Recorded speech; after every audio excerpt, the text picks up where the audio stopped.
it's not just passive investing. Inflows into ETFs in general continue to hit records, and it's not just in the U.S.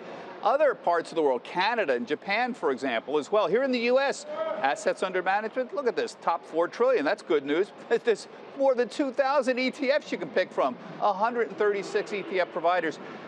Deborah, what's your assessment? We're talking about U.S. ETF market here. It's continuing to grow. I'm shocked that the inflows into bond funds still continuing at this point, but where do you see this heading?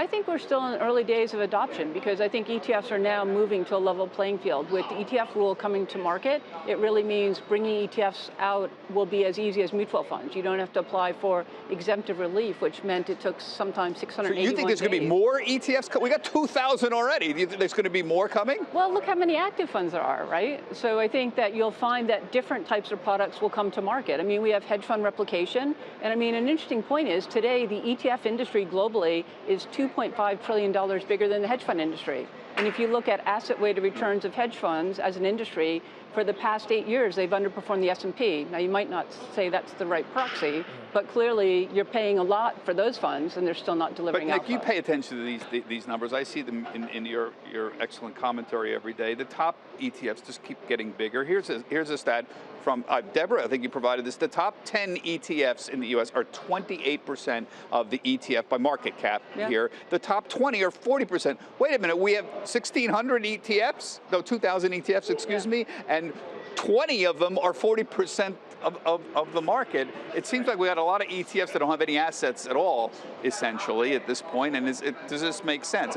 I think it does make sense, because if you figure you move towards the index and you want a certain coverage of the index universe, you want mid-cap, small cap, you don't need 300 choices. No, it does make a lot of sense, because ultimately this is an industry that rewards economies of scale, economies of scope. And so if you're an ETF provider and you have the larger ETF, you can charge lower fees and put the product in front of more customers. So it makes a lot of sense that there's economies of scale and scope in this industry. And just, go ahead. Just remember, how many times have we done reports and how many times have we all looked at each other in the face and said, there's only 6 stocks that matter.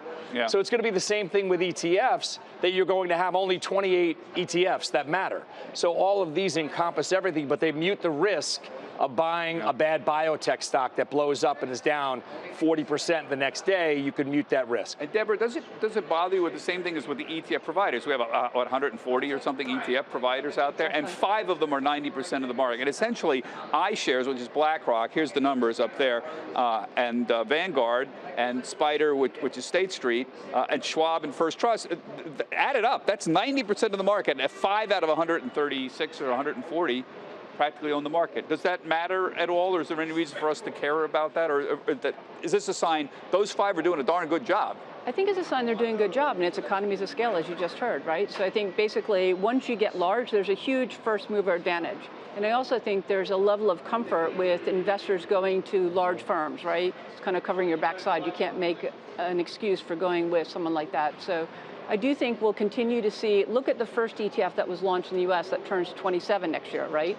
It's the largest ETF globally, the most actively traded. SPY is still used by people all over the world. Before we go, I wanted to ask you about ESG, environmental, social, and governance. We've talked often about it. It's become part of the conversation here at CNBC. The numbers are growing, but honestly, they're growing slowly. I see 18 billion in assets under management now. It was, what, 4 billion? There's the numbers, 4 billion a few years ago. This is still a small part of the business.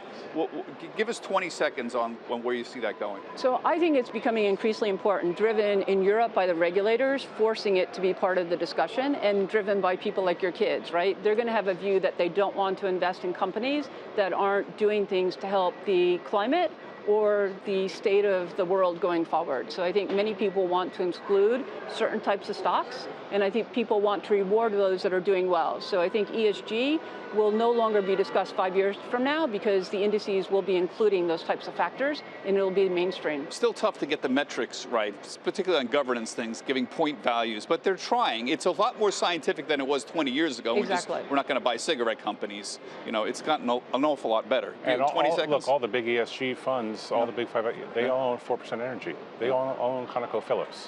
So it's still a tough one to define. Yeah.